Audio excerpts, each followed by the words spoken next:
Modern computers are built on one fundamental component, called the transistor. Every processor, whether it is inside a phone, laptop, or data center, relies on billions of transistors switching on and off to process information. These tiny switches control the flow of electricity and form the basis of all digital logic. For decades, progress in computing has come from making transistors smaller and packing more of them onto a chip. This trend is often referred to as Moore's Law, but that approach is starting to slow down. As transistors become extremely small, they run into physical limitations. Heat becomes harder to manage, power consumption increases, manufacturing becomes more complex and expensive. Because of these limits, researchers are exploring alternatives to traditional transistor-based design. One of the most interesting approaches is building chips that do not rely on transistors in the usual way. Instead of using billions of tiny electrical switches, these chips use entirely different physical processes to perform computations. One example of this is analog or non-transistor-based computing systems designed specifically for certain tasks, especially in artificial intelligence. To understand how this works, it helps to first look at how traditional chips operate. In a standard processor, every calculation is broken down into a series of binary operations.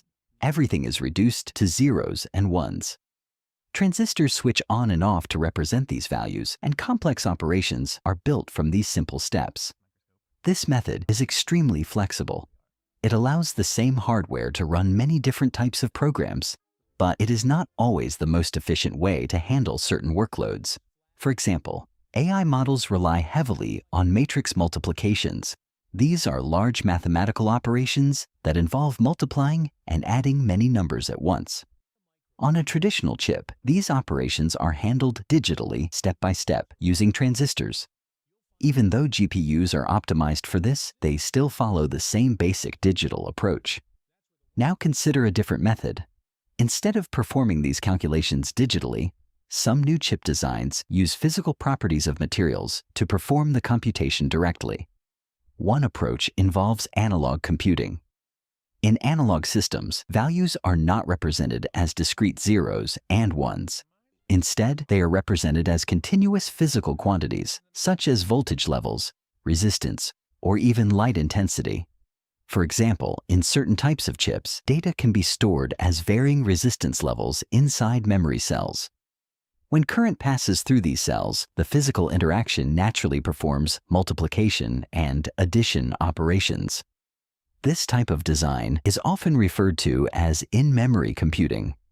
In traditional systems, memory and processing are separate. Data has to move back and forth between them, which takes time and energy.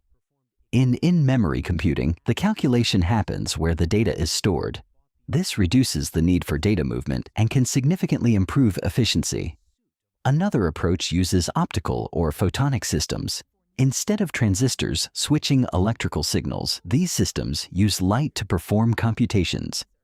Light waves can interfere with each other in ways that naturally represent mathematical operations. For instance, when multiple light signals pass through an optical system, their interactions can perform matrix operations almost instantly. This is very different from the step-by-step digital process used in traditional chips.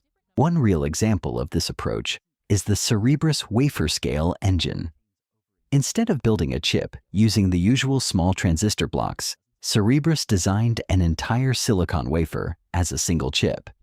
It's much larger than traditional processors and works differently from standard designs.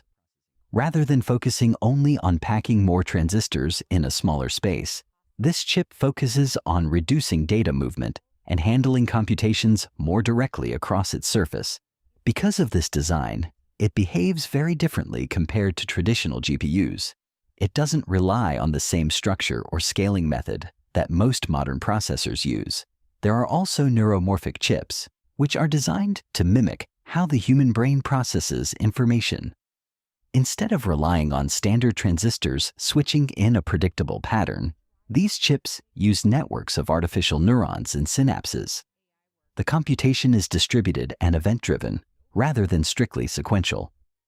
These systems are not general-purpose like CPUs. They are designed for specific types of tasks, such as pattern recognition, sensor processing, or low-power AI inference. So when we say a chip does not use transistors like normal computers, it usually means one of these approaches.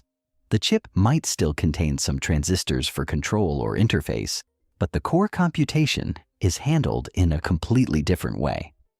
The advantage of these alternative designs is efficiency.